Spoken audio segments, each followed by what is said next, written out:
Okay, hai guys. Assalamualaikum. Apa khabar? Okay, jadi kita berjumpa lagi pada video kali ini. So, hari ni saya nak share satu tips baru, iaitu cara mudah untuk kita mengenal pasti tanda bacaan tanwin yang perlu dengung dengan yang tak perlu dengung. Okay, apakah itu tanwin? Jadi, tanwin ini adalah tanda baris yang terdapat dalam Al-Quran dan ianya berbaris dua. Maksudnya ada layer, iaitu fathatain, kasratain, dhammatain. Okay, nak menunjukkan ada dua, jadi dia digelar fathatain, kasratain, dhammatain. Kalau yang baris single, baris yang ada satu saja, kita panggil fathah, kasrah dan dhammah. Tapi kalau untuk tanwin, kita panggil dia sebagai fathatain, kasratain, dhammatain. Okey, baris tanwin ni kalau kita perhatikan betul-betul, sebenarnya tak sama. Maksudnya dia ada dua keadaan. Okey, dua keadaan, iaitu dia ada tanwin yang selari, yang sama kedudukan dia, dan ada tanwin yang tak selari, iaitu yang tak sama kedudukan dia. Jadi, masalahnya sekarang ni, apa function dan apa punca yang menyebabkan dia tak selari dan dia selari? Jadi, ini saya nak tunjukkannya. Okey, bagi orang yang mahir ilmu tajwid, dia akan tahu, dia boleh tahu kenapa bila kita jumpa tanwin ni, kita perlu dengung ataupun tidak. Dia boleh tahu kenapa, iaitu mesti ada sebab dia kan. Dan kenapa tanwin ni perlu didengungkan, ada sebab dia. Dan kenapa tanwin ni tak perlu didengungkan, ada sebabnya juga. Tapi kalau untuk orang yang tak mahir, untuk orang yang tak tahu, dia akan keliru sama ada tanwin ini kalau jumpa perlu dengung ataupun tidak. Kan?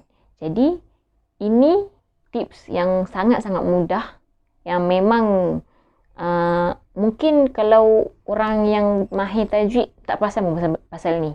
Kan? Iaitu, kalau untuk tanwin yang tak perlu dengung, tanwin dia selari. Tanwin dia selari. Okey, tengok tu saja, tanwin dia selari. Contohnya macam ni. Kan, tengok kan, tanwin dia selari. Okey, dan kalau untuk yang tanwin yang perlu dengung, tanwin dia tak selari. Tanwin dia tak selari. Contohnya macam ni. Kan, tak selari. Jadi, daripada sini pun kita boleh tahu yang kalau tanwin yang selari tak perlu dengung dan tanwin yang tak selari perlu dengung. Okey, ini tanda ni sahaja kita boleh tahu daripada situ. Keadaan tanwin selari dan tak selari ini ada pada tanwin fathatain dan tanwin kasratain, iaitu tanwin berbaris atas dan tanwin berbaris bawah. Tetapi kalau untuk tanwin dhammatain, tanda dia lain pula. Kan, sebab dia kan berbeza daripada tanwin fathah dan tanwin kasrah, tanwin atas dan tanwin bawah dia kan lain.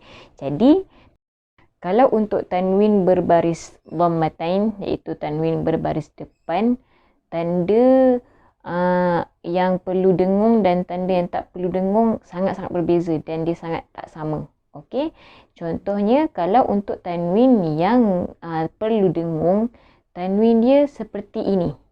Okey, tanwin dia ada koma 2 di atas. Okey, kalau jumpa tanwin yang ada koma 2 dekat atas macam ni, kita perlu dengung. Okey, tapi berlainan pula kalau untuk tanwin yang tak perlu dengung. Tanwin yang tak perlu dengung, contohnya seperti ini. Okey, tanwin itu kalau perhatikan betul-betul, dia ada satu koma dan ada garis di atasnya. Okey, dan kalau untuk tanwin seperti itu, kalau kita jumpa, kita tak perlu baca dengung.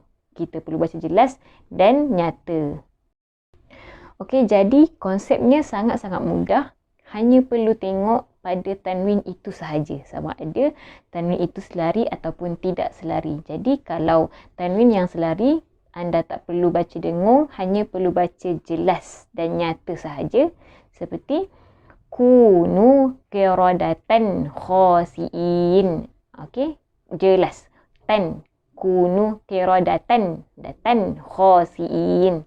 Okey, manakala kalau untuk tanwin yang perlu dengung, dia tanwin itu dia tak selari, dia tak sama. Jadi perlu baca dengan dengung. Okey. Contohnya seperti kathiran wa yahdi. Kathiran wa yahdi. Okey, tengok daripada situ sahaja. Begitu juga pada tanwin dhammah. Okey, kalau kita jumpa tanwin dhammah itu dia ada satu koma dan ada baris, macam ada garis di atasnya. Jadi kita tak perlu baca secara dengung. Contohnya macam bikrun awanun. Bikrun awanun. Okey, jadi tak perlu baca dengung sebab ada tanda dhammah macam tu. Okey. Kalau jumpa tanwin yang ada dua koma di atasnya pula, yang itu kita perlu baca dengung. Jadi bacaannya seperti wala yu'khadhu minha adlun wala. Okey, jadi ada tanda seperti itu kena baca dengung. Okey, jadi itulah salah satu tips dan cara untuk kita mengenal pasti sama ada tanwin itu perlu dibaca dengung ataupun tidak. Jadi, tapi memang kalau untuk orang yang dah mahir, dia boleh tahulah kenapa dia kenapa tanwin ni kena baca dengung dan kenapa tanwin tak perlu baca dengung kan. Sebab apa hukum dia, kalau tanwin yang tak perlu baca dengung tu hukum dia adalah izhar halqi kan, bertemu dengan huruf tersebut, jadi tak perlu dengung. Macam tu juga dengan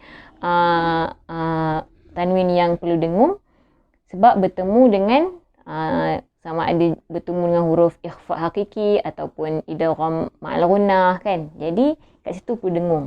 Tapi itu untuk orang yang mahir, untuk orang yang tahu, untuk orang yang belajar. Tapi kalau untuk orang yang tak mahir, yang tak tahu, yang tak berapa pasti, boleh gunakan cara ini untuk memperelokkan lagi bacaan Al-Quran kita. Okey, jadi itu saja untuk video kali ini. Harap anda dapat manfaat daripadanya.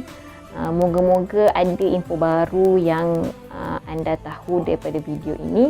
Saya pun masih dalam proses pembelajaran juga.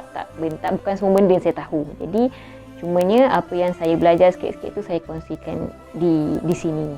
Okey, jadi terima kasih kerana menonton. Jangan lupa subscribe, share, like dan komen. Terima kasih. Assalamualaikum.